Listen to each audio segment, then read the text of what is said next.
À Marrakech, les polémiques sur les aides agacent. Franchement, les Français, vous nous prenez pour qui? Dans la ville marocaine, les officiels s'agacent des discussions, en France, sur les secours d'urgence pour les victimes du séisme qu'ils ont choisi ou refusé. Il ne peut pas dire plus de 2 phrases à la file sans que son téléphone ne sonne. Là, vous voyez, nous aurons de quoi coucher 750 personnes. Dring. Ici, nous montons une deuxième tente pour accueillir jusqu'à 1500 réfugiés. Dring. Pour s'occuper des enfants, nous avons fait revenir des spécialistes de colonies de vacances avec leurs moniteurs. Dring. À sa place, on perdrait patience. Mais non, c'est avec une parfaite maîtrise que Mohamed Idrissi dirige les opérations pour transformer le stade du 20 août, presque au cœur de Marrakech, en centre d'hébergement pour ceux qui ont perdu leur maison dans le tremblement de terre. Une petite centaine de personnes attendent déjà qu'on leur désigne une place, mais le premier vice-président de la municipalité de Marrakech, autant dire le premier adjoint de la maire, Fatima Zahra Mansouri, a tenu, lundi 11 septembre, à nous faire une sorte de tour du propriétaire. On a vite compris pourquoi il y tenait tant. Vous êtes française? A-t-il soupiré? Alors je vais vous montrer. Et il a tout détaillé, les toilettes et les douches montées à l'entrée, le coin pour la prière, la pelouse synthétique où jouent déjà une demi-douzaine de gamins. Il a aussi parlé, entre 2 coups de fil, de la commission mise en place pour examiner les maisons évacuées et évaluer les futures mesures de reconstruction. La maire est aussi la ministre du Logement, cela devrait aider. La solidarité fonctionne.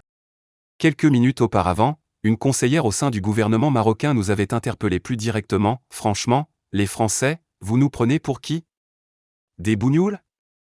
À vous entendre, on a l'impression que sans vous, on ne peut pas faire face.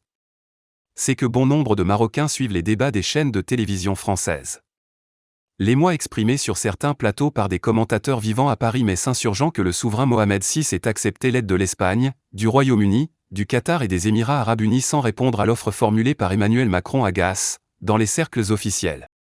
Cela en dit plus long sur vous que sur nous, sourit une responsable du ministère de l'Éducation nationale. Oui, nous sommes un pays moins riche. Mais la réalité est que la solidarité fonctionne. Que l'État marocain agit déjà pour rétablir le service public, relever les écoles, réorganiser la scolarité avec l'administration, les professeurs et les ONG dont certaines sont françaises et travaillent depuis longtemps sur place. Certes, des villages restent encore inaccessibles, alors que chaque heure compte désormais pour retrouver des vivants. Mais le gouvernement marocain fait circuler des vidéos montrant les soldats des forces armées royales en train d'évacuer des blessés du douar de Tizine Test, un col dans le Haut-Atlas qui a été largement détruit par le séisme. Les catastrophes humaines peuvent-elles s'embarrasser de telles polémiques? Lundi, sur BFM TV RMC, la ministre française des Affaires étrangères, Catherine Colonna, a tenté de balayer les désaccords diplomatiques qui semblaient être la toile de fond de cette sélection entre équipes de secours étrangères, en rappelant la souveraineté du Maroc à définir ses besoins.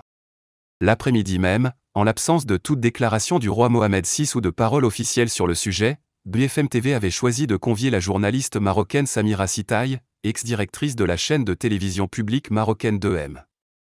Assurant que les Français sont bienvenus, celle-ci a souligné que ni les États-Unis, ni l'Inde, la Russie et tous les alliés, amis et même sans être amis, qui ont proposé leur aide au Maroc, ne se sont formalisés.